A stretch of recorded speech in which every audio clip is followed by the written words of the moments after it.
बारामती येथील पुण्यश्लोक अहिल्यादेवी होळकर या वैद्यकीय महाविद्यालयामध्ये आलेलो आहे। त्यांची बॉडी जी आहे ते या ठिकाणी आणलेली आहे आणि ते पाहण्यासाठी महाराष्ट्रातील नव्हे तर राज्यातील सर्वच कार्यकर्ते जे आहेत ते या ठिकाणी दाखल होत असल्याचं पाहायला मिळत आहे।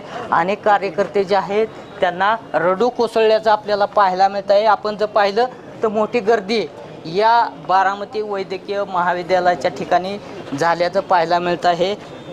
खऱ्या अर्थाने महाराष्ट्राला हादरवणारी घटना जी आहे ती या ठिकाणी आज घडलेली आहे। हळहळ व्यक्त राज्यातच नव्हे तर देशभरामध्ये होत असल्याचं पाहायला मिळत आहे।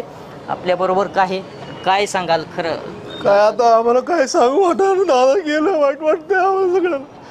काय बोलावं, काय इच्छाच बोलायची नाही, नको झालं सगळं। दादा नाहीत, काय सांगतील दादा आज आपल्यामध्ये? नाही दादा एक महाराष्ट्राचं उगवतं नेतृत्व होतं आणि त्यांनी सगळंच बारामती तालुक्याला असेल सगळ्यांनाच एक आपल्या जीवाभावाची माणसं मानली। आज दादा आमच्यातून निघून गेलेले आहेत, ह्याचे आम्हाला हळहळ व्यक्त होते। आपण जर पाहिलं तर या ठिकाणी आता बॉडी जी आहे ती या ठिकाणी आणलेली आहे।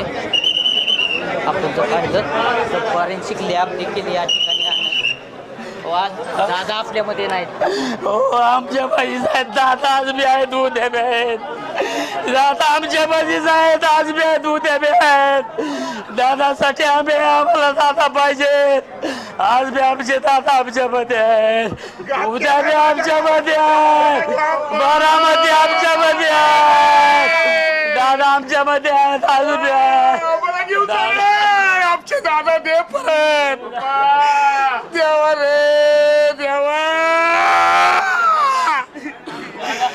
असं का केलं माझ्या वडिलांनंतर? मी आज माझे वडील गेले तेव्हा मला एवढं दुःख राहिलं। दादा तुम्ही खरंच अहो मी कुणाच्या मागे उभं राहू दादा? आज बारामती करायला दादा भेटायला ते, परंतु दादाच्या काचा घाला दादावर घातला आणि आज दादा आम्हाला सोडून गेले। आयुष्यभर दादा आमच्यामध्ये असतील, पुढे आमच्यामध्ये असत, आमच्या मनामध्ये दादाविषयी प्रेम असेल। दादा आमच्यावर अत्यंत बारामती करावर प्रेम करत होते, माय माऊलीला मायची माय बोलत नव्हते। आज आमच्यामध्ये दादा असते तर अजून काय गोष्टी झाल्या असत्या।